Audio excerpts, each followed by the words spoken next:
So my name's Scott. The last talk that I gave was 14 hours long, so I'm going to try not to overrun this time. So yeah, I come from an academic background. I was a lecturer running my own research group at UEA for about 13 years, but I kind of reached a level of seniority within academia where I was a little bit like Hermes here from Futurama, who was a level 36 administrator in the show. And that was kind of where I got to.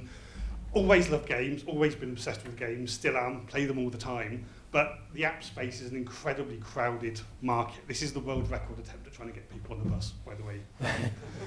So I had a good, stable job. I was doing well in academia, but I was kind of a little bit bored and frustrated. And I just started coding games just kind of as a way to just pass the time.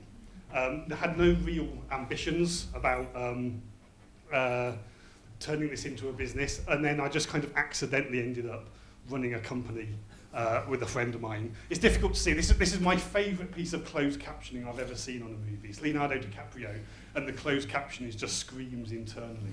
And actually, I know a lot of people, I know a lot of very, very successful freelancers that started a successful company, not because they had a vision, not because they had a dream, but it was born out of getting sacked, or being bored, or being frustrated, and actually just wanting to do something different.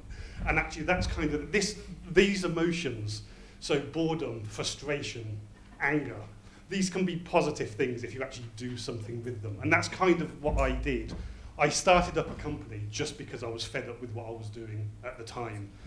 And the vital thing was that a random encounter that I had with a friend of mine, we were just having a chat. It turns out that he's a famous comic book artist, and he was saying, oh, I fancy doing something in games. You know, okay, well, I've been doing a little bit of coding. Let's just kind of try and do something. And the first idea that we had was we'd do a little app. There's a picture missing here, which is a bit strange. So there was a picture here of a cat that looked terribly interested in what people were saying. It was a lol cat, so you kind of have to imagine that that's there. But the thing that kind of made us successful was actually just taking an interest in what other people are doing and talking to them. The biggest contract we've ever earned is because my wife is in a running club with a guy that's a sound engineer who knows somebody within a charity that just happened to be looking for an app. And we would have never found that if we just weren't actively interested in what people were doing. Almost every single contract that we've ever had has just been born out of just chatting to people and being interested in what they're doing. The other thing that I would say, the other thing that I've learned is don't sweat the small stuff. I've been running this company for 4 years now, and I've probably enjoyed the last 6 months of it. Just because there's always something more you can do. There's always more networking you can do. There's always more coding that I can do.